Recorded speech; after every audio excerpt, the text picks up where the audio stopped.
even if you have the right safety practices available, how do you make sure that all of the companies are adopting the best practices? If I could wave a magic wand, I think the solution looks something like figure out an alignment and control regime that makes the models really be on our side, or at least be limited in the ways that they can act against us if they aren't on our side, and figure out how to make sure that every relevant AI builder of a certain size, right, frontier AI builders around the world, has these practices in place. And importantly, that you know and can verify that the others have them in place too.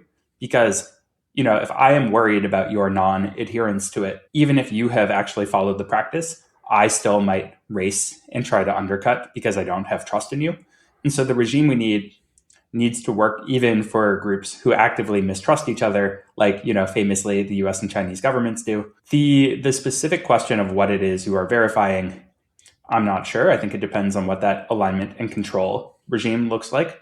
But I think broadly, it is something like being able to confirm that the AI systems that you think exist are the only ones that exist, that there isn't some secret frontier AI system operating off grid in some sense, and being able to confirm the tests that were run, the test results, what this implies about the properties of these models, what mitigations have been applied to them to keep them in check, maybe some set of security standards to make sure they can't be stolen by adversaries who want to then not comply with the terms of the international agreement and do their own rogue things. That is broadly the type of thing I'm thinking about. There's a great paper recently from researchers at Rand, in addition to Miles Brundage, one of my former bosses from OpenAI, looking at different levels of verifiability that you can have in international agreements for AI.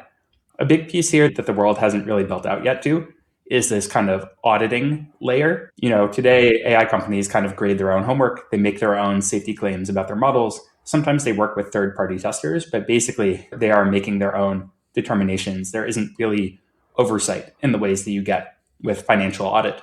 And so that's also a part of transforming this and making it that you don't just have to trust AI companies at their word about their safety practices and that they are enough, but in fact that there are these trustworthy third parties who are willing to vouch for it, and you can put your faith in them and that system of oversight.